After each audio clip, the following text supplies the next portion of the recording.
I was with Saddam, face to face.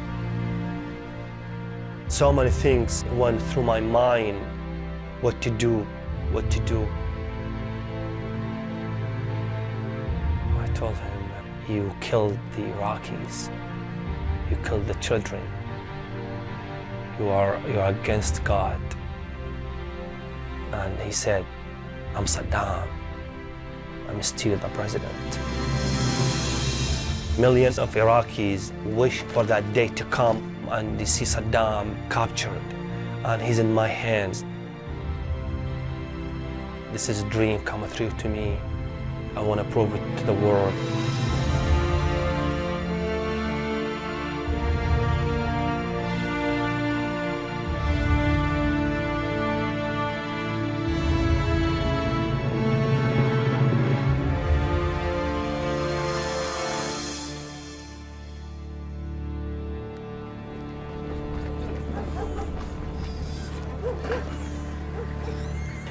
I was born and raised in Iraq, 1970, in Nasiriyah in the south of Iraq.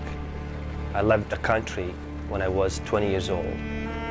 The reason I left because I was involved with the uprising during the Gulf War, 1991. Samir was among tens of thousands of Iraqi Shia Muslims driven into exile after the 1991 Gulf War. It was a stark choice for anyone who'd taken part in the Shia uprising that followed the war. Leave home and survive, or stay and risk death.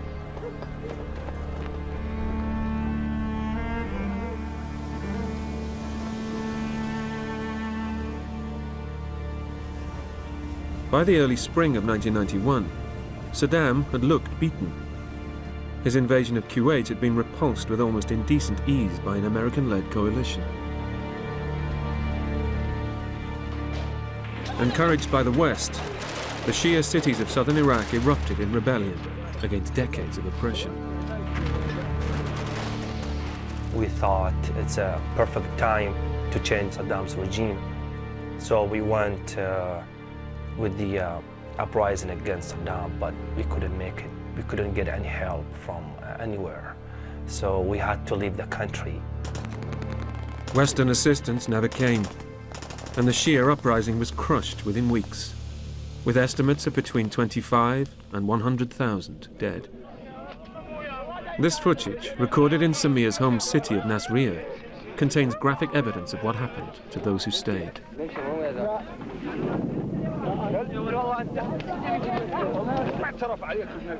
The man in the heavy coat was Saddam's cousin, Ali Hassan al-Majid. Better known in the West as Chemical Ali, he had directly ordered the mass murder of Kurds.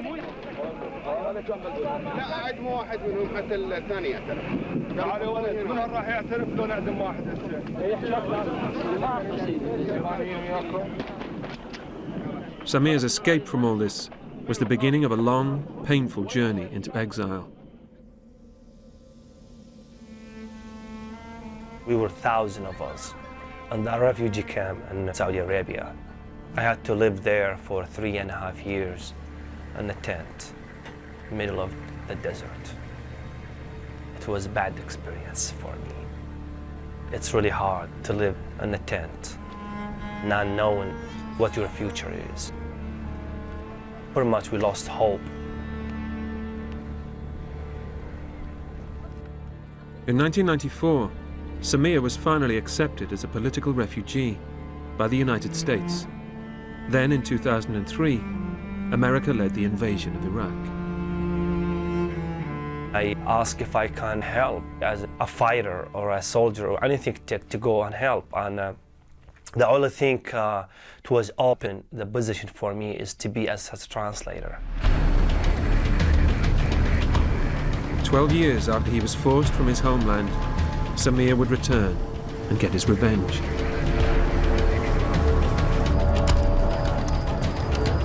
On a cold December night in 2003, he's part of a US Special Forces team in pursuit of Saddam Hussein.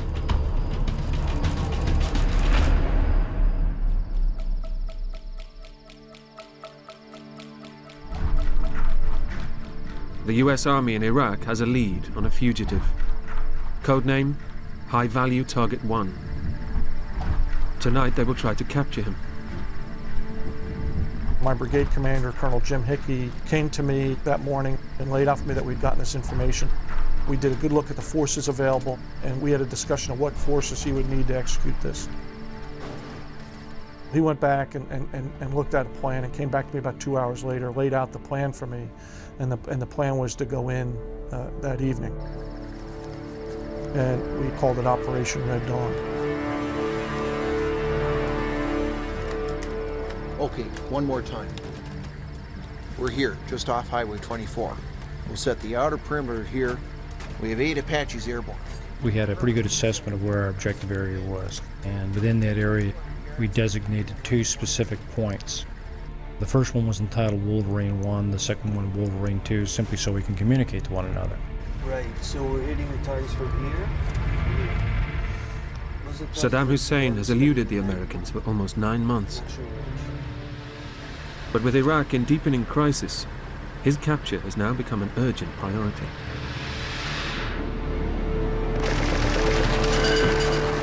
The invasion had seemed to be over so quickly. It all began on the 20th of March 2003. But by the 9th of April, American troops were at the gates of Baghdad. For a few brief weeks, the atmosphere was one of heady celebration.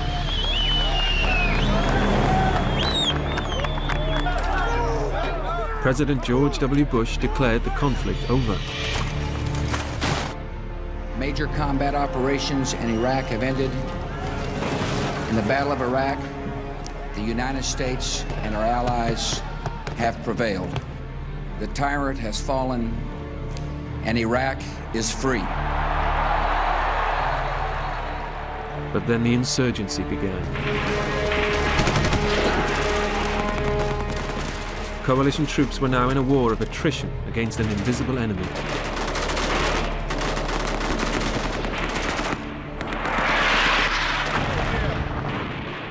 As the chaos grew, many Iraqis remained convinced that Saddam Hussein was directing the insurgency and could still regain power. I always sensed widespread fear of Saddam Hussein. And I felt that within my area, if he could be killed or captured, it would dramatically reduce the tension of the people living in my area. And that was my aim, was to achieve a stability within my area of operation. That was my mission. Only 3 people know Saddam's exact hiding place tonight.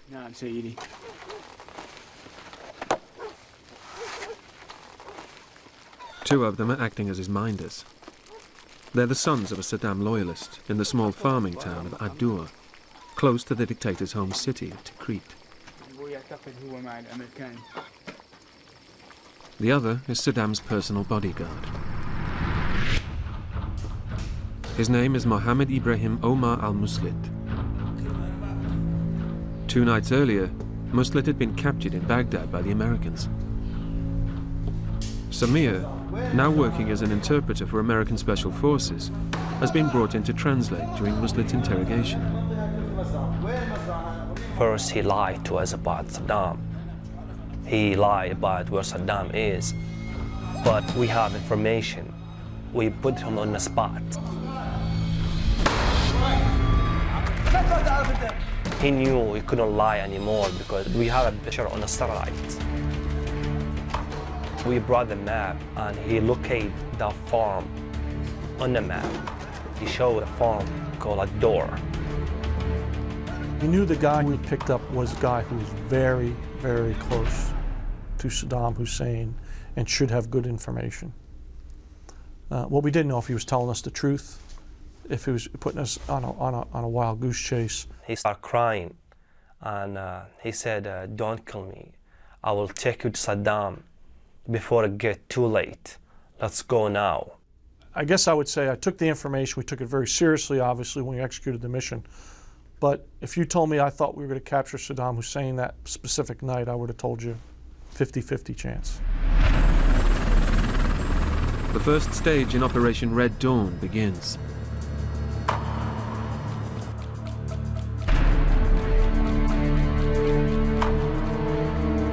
had about 600 people, tanks, Bradleys, attack helicopters, ground infantry. Colonel Hickey briefed me. I added a little bit more aviation because I wasn't quite happy. We then approved the plan for execution that evening.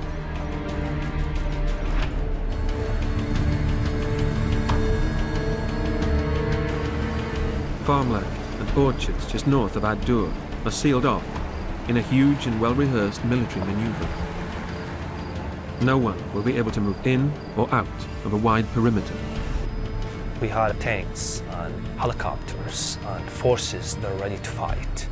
I think they thought it's going to be a battle. It was a lot of forces, a lot of forces. We cordoned off about a 2-kilometer by 4-kilometer area, and then we made sure we had supporting aircraft, which in this case was attack helicopters, to also make sure we'd have good eyes if somebody was trying to break out of the cordon. Inside the cordon are the targets, the 2 farmhouses known as Wolverines 1 and 2. The 4th Infantry Division is expecting to encounter fierce resistance from well-organized Saddam loyalists.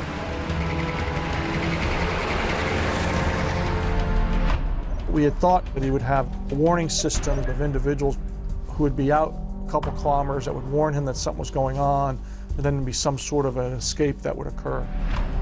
So we had riverine blockage because this was right along the Tigris River, so they couldn't escape by boat down the Tigris River.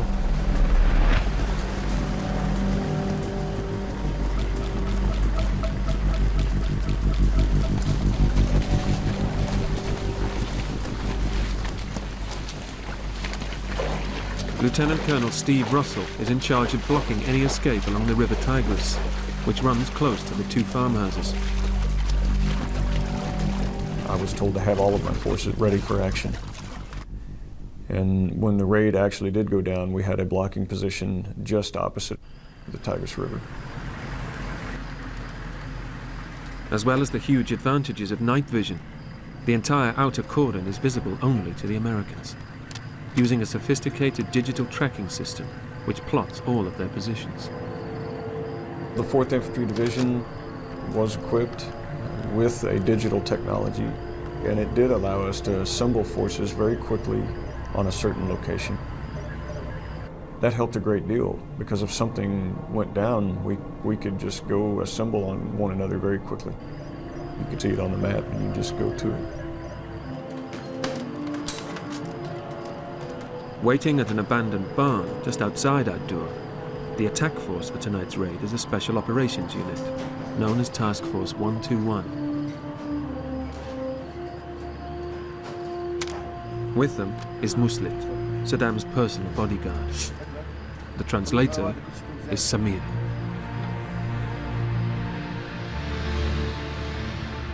He is now just a few kilometers from his tormentor of 12 years ago.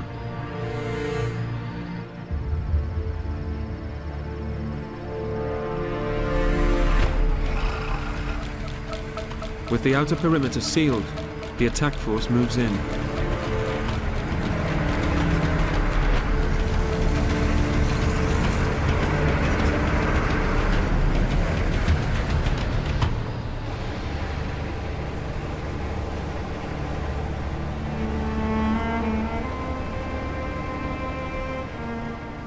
When you think about Saddam Hussein, the dictator, the killer, the criminal, the man who ruined his country for 35 years. I lived my life in Iraq for 20 years, and I know what happened to my country, what happened to my own people, for the family I lost, for the friend, for the neighbors being executed during Saddam's regime.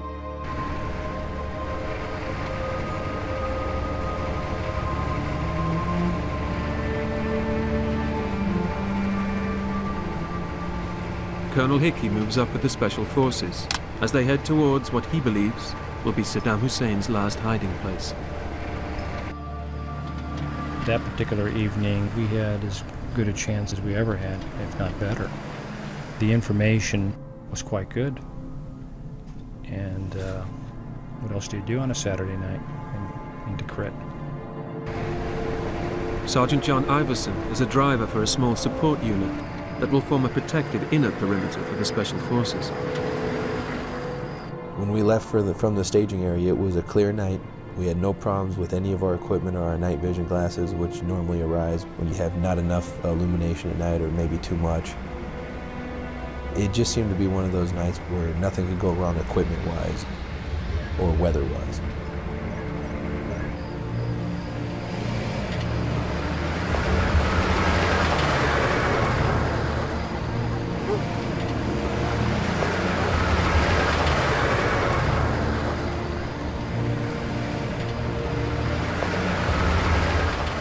What happened is I was first vehicle behind the Special Forces Operations Grouping. Our instructions were simple. We were to follow them. They will move into a location. When they move into a location, we will set our perimeter. At that point, all the other vehicles in our convoy behind us went and set in their positions.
General, Wolverine 1 and Wolverine 2 are clear.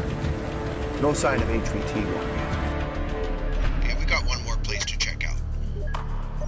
When I got a call from Colonel Hickey, and he told me, we've finished Wolverine 1, Wolverine 2, and we haven't found anything. Now time had elapsed. It gave people time to move around, to maybe understand we were out there. My thought that we were going to get them that evening did diminish quite a bit. Next to the Tigris River, and midway between Wolverines 1 and 2, is a desolate farm building, barely fit for human habitation.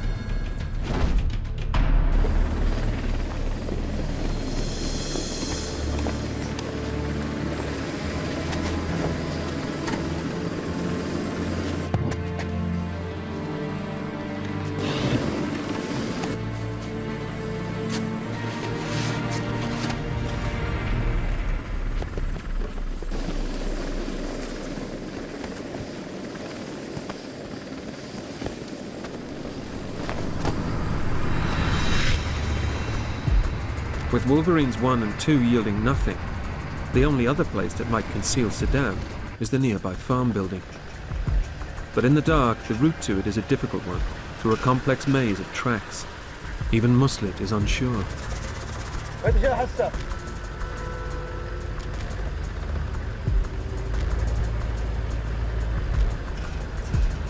Aye. Yamin. Go right.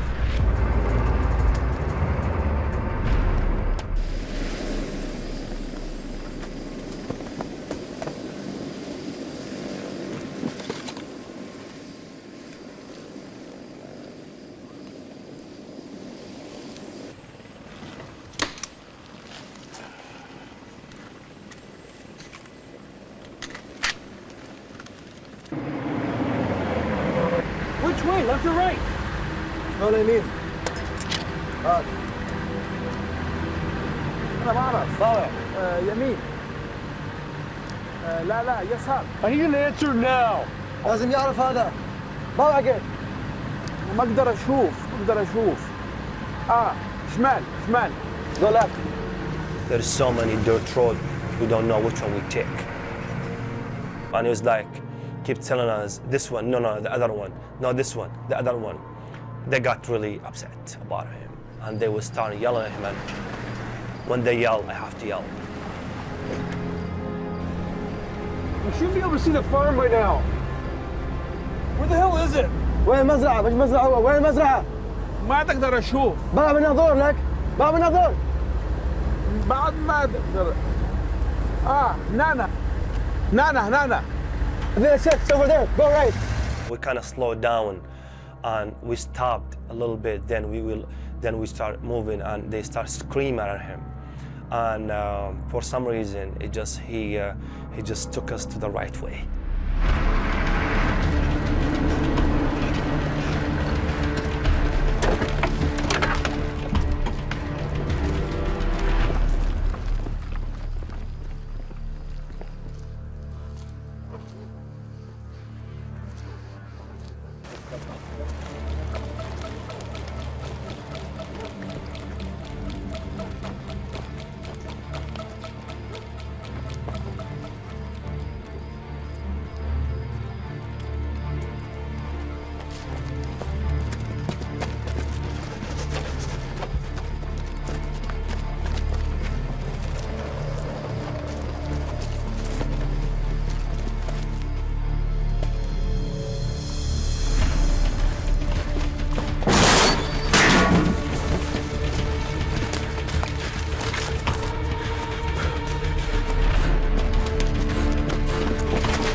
Sergeant John Iverson occupies a position just 50 meters away from the farm building. My gunner scanned through his sighting system to make sure that our sector was clear. By that time, I had already seen that they had entered the compound area. I don't really know what was happening inside the compound, but I remember my gunner kicked me, told me that there was someone moving around in the orchard next to us. I looked out with my night vision, and I saw that there was someone who was coming out. My truck commander told me snatch him up, so I went out with my night vision.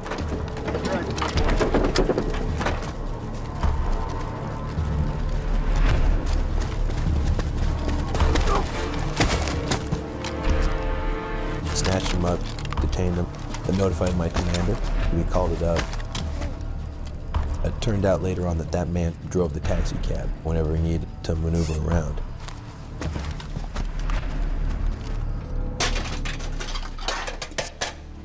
Although there are signs that this crude farm building had been inhabited tonight, it looks like another dead end.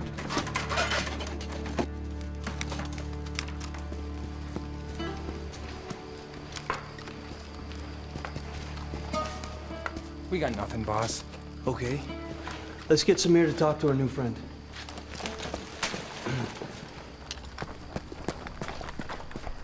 Samir, we need you.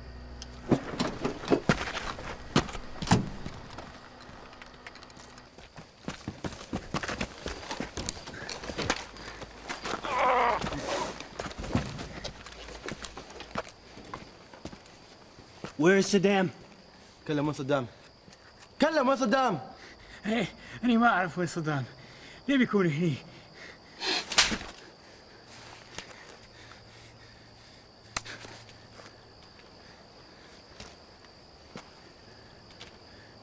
كلم لك وين صدام. كلم. والله صدام مو موجود. They're both lying, boss. We tried so many things for these guys to make them talk, to tell us where Saddam. We gave them a chance to tell us where Saddam is. They lied to us.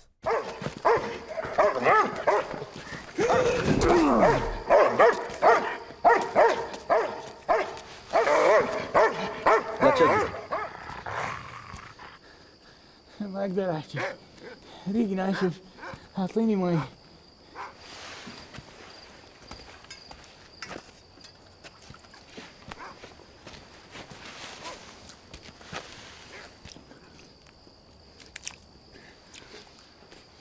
Right, he's got to tell us where Saddam is.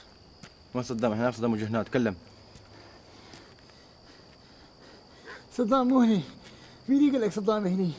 اللي يقول لك صدام هني يجي يكذب عليك. انت تكذب. القوات الامريكيه كانوا هني مرتين يدوروا ما يلاقوا حدا، ما يلاقوا صدام. ماكو صدام هني. وين الخندق؟ ماكو خندق. ماكو صدام. كلم وين صدام؟ كلم وين صدام؟ اكو خندق هنا انا اعرف. وين الخندق؟ ماكو صدام هني. وين صدام؟ احنا نعرف صدام وجه هنا، تكلم.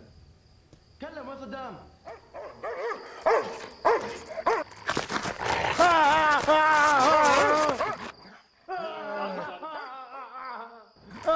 اكو خندق هنا انا اعرف.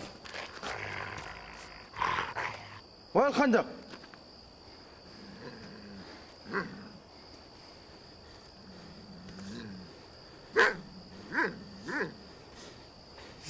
فين؟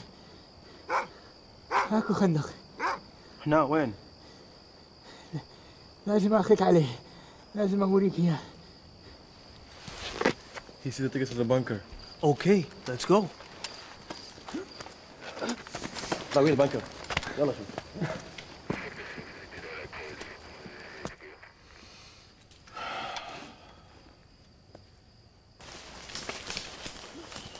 Inside that farm, it's all trees, orange trees.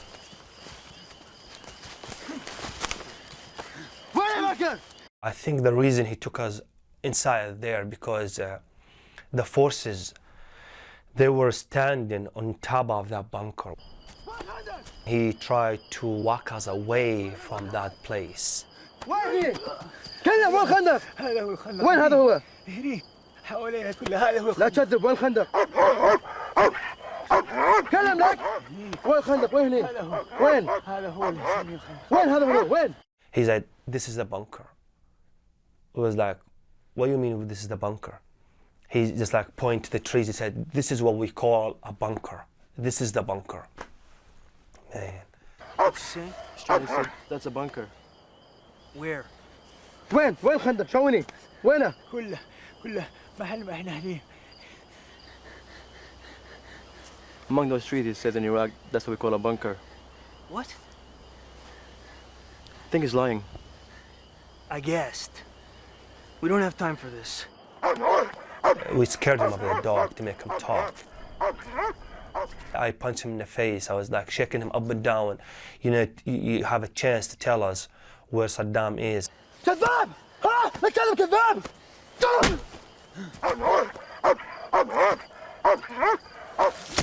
هذا آخر فرصة لك، قل لي وين صدام؟ لو ما قلت راح نلاقيه، هذا آخر فرصة لك، بروح تشوف أهلك، تكلم معاي.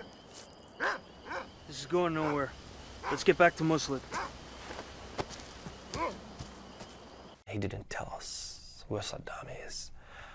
We had to go back to the bodyguard. That's all the hope we have. I was kind of disappointed. I mean, we're here to capture Saddam. Where Saddam is, this is the time we need to get Saddam out. And so far, there's nothing.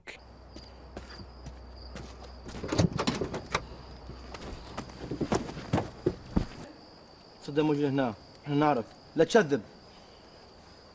لا تكذب، قول وين صدام.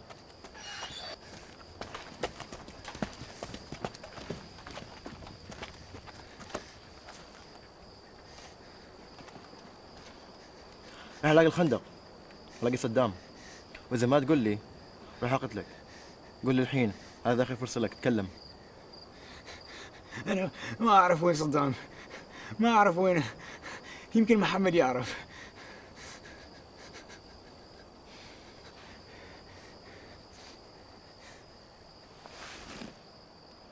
تقول الخندق هنا، حطه بالخريطة. اتكلم. وين الخندق؟ تكلم! Where's Saddam? Tell us now. Show us the bunker. تكلم!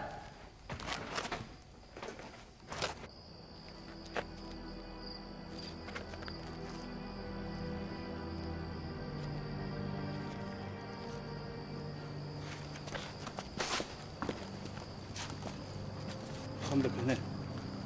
وين هنا؟ He said, that's the bunker you guys stand on. We asked him, are you sure? He said, yes. We walked him in, and he pointed exactly where is the door. And he tapped with his feet on the ground, and he said, dig in here.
When they pulled that cover, I saw that hole. I couldn't believe it.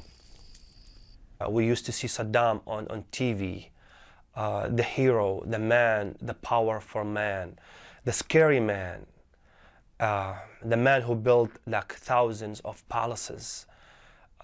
Just no way, I just believe he's in that hole, a small, dirty hole. There is no way Saddam is here. The bodyguard is lying. Okay, light it up.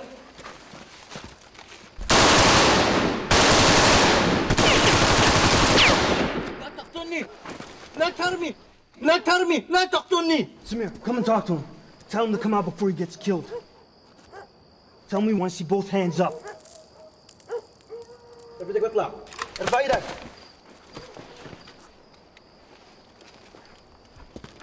They pulled me back. They let me go talk to him for a second, to tell him to come out. And then they pulled me back. I think the reason because they don't want nothing to happen. Maybe Saddam pull a gun and fire, or like he was gonna commit a suicide, or like a bomb is gonna come out of that hole. And for some reason, I didn't thought about it. Just Saddam is near, the man who destroyed my life. I want to see him. I want to pull him out. Boss, please let me talk to him. Okay, be careful. Tell him I want to see both hands up. رويني ايديك، ايديك الثنتين. لا تخاف، كل شيء يكون زين، رويني ايدك. لا ترمي! لا ترمي! زين اطلع حتى لا تموت. ارفع ايديك حتى تبقى حي. لا تخاف، كل شيء يكون زين، رويني ايديك الثنتين.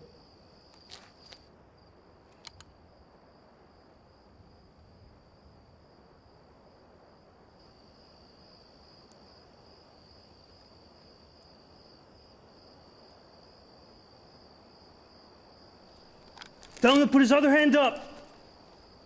حط ايدك الثانية بعد. For some reason, he thought we want his left hand. He put his right hand down, and he just with the right left hand down. And I told him no, both hands. حط ايدك برا. ايديك الثنتين.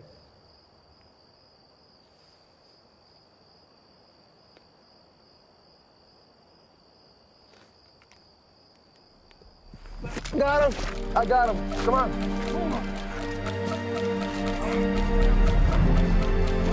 Come on, get him. I'm not gonna forget that moment, the way Saddam looked when we pulled him out. America on, America on. He started saying in English, America, why? That's Saddam's sound. He looked so old and so tired. He looked so scared and shaken. He was hair all over, long beard, long hair. When some guys, they grabbed him from his hair, his hair was greasy. I think God knows how many times. He never took a shower. He looked terrible. That's him, that's Saddam. Ask him his name. That's Saddam. Ask him. Chiswick! أنا صدام. And he said, I'm Saddam. And they asked me to tell him, what's Saddam? I asked him, Saddam what? We need to say his full name. Ask him Saddam what? What? Ask him! قول لهم اسمك شنو صدام شو؟ قول! He said, I'm Saddam Hussein. When I told the guys, Saddam Hussein, that moment, just everybody got freaked. Saddam Hussein.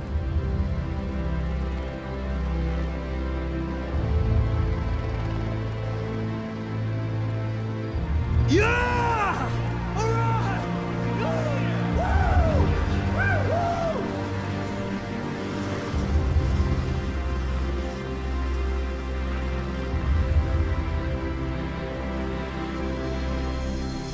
I still couldn't believe that man, how he pulled him out of that hole. The man I was born and raised, see him on TV and calling himself the hero. And it was so easy to capture him. He wants to stay alive. And I was looking to Al-Muslim and he was not happy. The way he looked in his face, he was not happy. He was kind of like upset. Tell him President Bush sent us to get his fucking ass. And I told him what the guy told me to tell him. And he was not happy about it. He said, my shoes. In Arabic culture, when you say my shoes, it's unrespectful. He said, my shoes, it's better than you and your family and your country. That was his response to this Special Forces guy. 121 to command. HVT-1 is in custody. Repeat, HVT-1 is in custody. Over.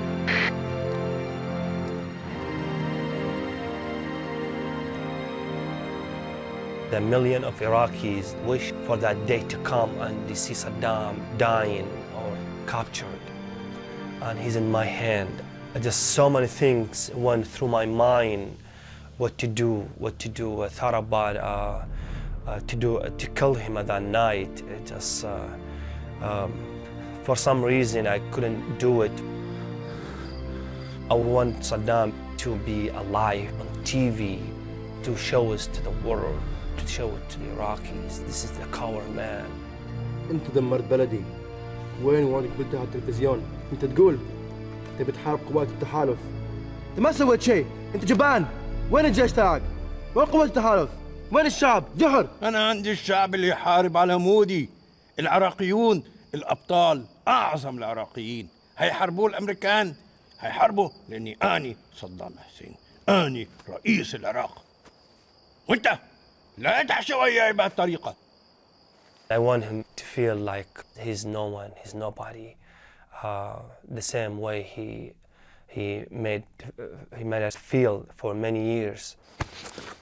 انت خرية. لا تحشى وياي بهالطريقة. أنت لا شيء. أنت خائن. أنت جاسوس. أنت مو عراقي. انت قتلت شيعة، قتلت الأكراد، دمرت بلدي. أنا ما دمرت هذا البلد. الأمريكان سووا. أني صدام حسين. العراقيين الزين يعرفوني، مو أنت. أنت مو زين. أنت لا تسوى شيء. I had to punch him in the face. I punched him a couple times in the face. with some kicking in the face and in the head, and he started bleeding from his mouth. And to make him stop telling me I'm a traitor, I'm a spy. The forces told me to stop hitting him anymore. Search him! When we found that pistol, we had to pull some clothes out of him to make sure he's not have a bomb or anything connected to his belt. He didn't use that pistol. He's not even willing to use his pistol to fight. It was Saddam Hussein.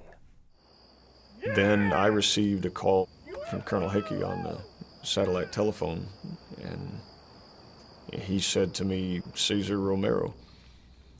And my reaction was instant. During the summer or late summer, authorities in Baghdad had released a number of what-if digital images of what Saddam might look like. And one of them was of the actor Cesar Romero, a resemblance. I mean, you had Saddam with a mustache and kind of bald head and that type of thing, and he looked. There was a resemblance, and so I knew when Colonel Hickey told me that, he was telling me Saddam had been captured. And my reaction was, oh my God, that's great. And it was almost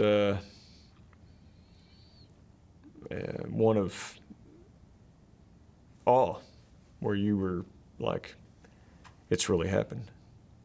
We've really done it. And then he told me not a word, not a word. He said the proper authorities have to be notified.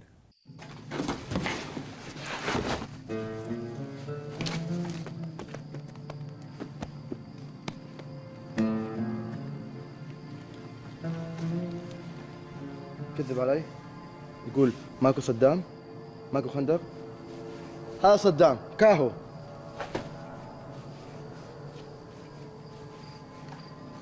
كذاب أنا ما كنت أعرف وين صدام محمد بس كان يعرف وينه. Okay, get him up. Let's get him dressed. For some reason that night I have a different feeling. Something gonna happen. I took my camera with me. Boss, this is a dream come true for me. Please let me take a picture. We can't do that, Samir. I wanna prove to the world this is the coward man, this is Saddam, how we pulled him out. I need to take a picture with Saddam. I have to take a picture with Saddam. Please let me take a picture. You got a camera? Okay, quick.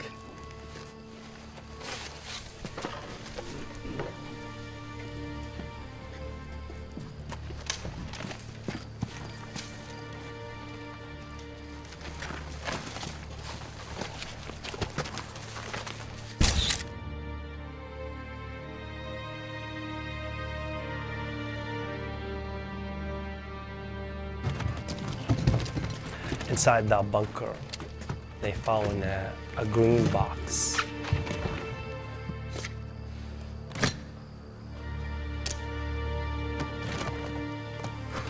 It was cash money in that box, $750,000 US.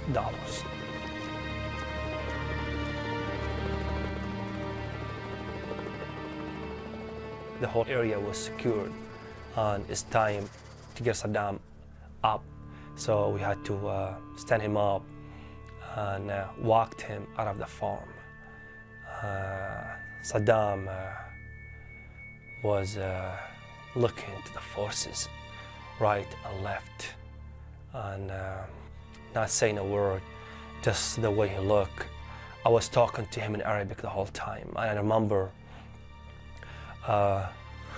Colonel Hickey, he's the commander of the 4th Infantry. He heard me was yelling at him, at Saddam in Arabic. I was telling him things in Arabic, casting him off. And he said, shut up, that's enough. So we had to walk him out of the farm. I was with Saddam, with two forces. We walked Saddam out of the farm. I was with him, I was behind him, holding him from his shirt. We walked him out of the farm and we had to wait for the helicopter to land, to put him in a helicopter, to fly him back to our place. It was so dark that night. In Iraq, one thing you love, the sky is so clear and you can see every single star in the sky. It's beautiful, beautiful. For some reason, Saddam was looking to the sky, looking right and left, looking to the palm trees. I was looking at him. شوف النجوم والسماء الحلوة؟ شوف النجوم والسمو اللي فوق؟ عمرك ما هتشوفهم بعد هيك. راح احطك في سرير في كيوبا. لآخر يوم في حياتك، أنت تستاهل هذا. ما أنظر للنجوم، أنظر لله. أنت ما تعرف الله. تقتل الأطفال والنساء والكبار. مش حرام عليك؟ أنت ما تعرف الله. أني صدام، الله يحبني. He said, God loved me, and I'm Saddam Hussein. I'm a good man, and people know who Saddam is.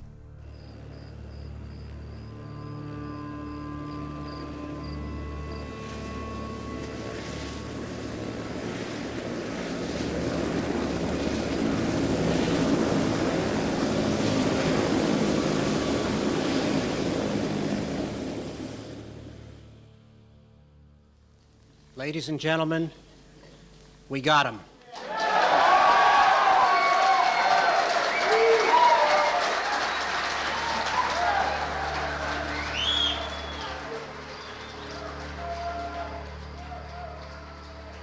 Saddam Hussein was captured Saturday, December 13th at about 8:30 p.m. local.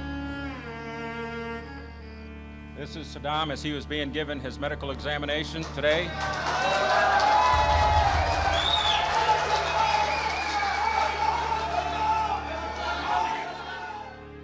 The Iraqis, the reporters, were particularly joyous. When they showed Saddam's picture being examined, the Iraqis became very, very emotional. Some were clearly angry, and I think some were relieved. They were sobbing. I realized we had gotten something done that was important, truly important to them. It struck me that it truly was something more than a military accomplishment. Saddam had this quality about him that people believed that he was almost invincible. In fact, the way he gave up and didn't fight and gave himself up to us right away was against everything he told everybody else to do. I think forever that probably tarnished Saddam Hussein in the eyes of all Iraqis.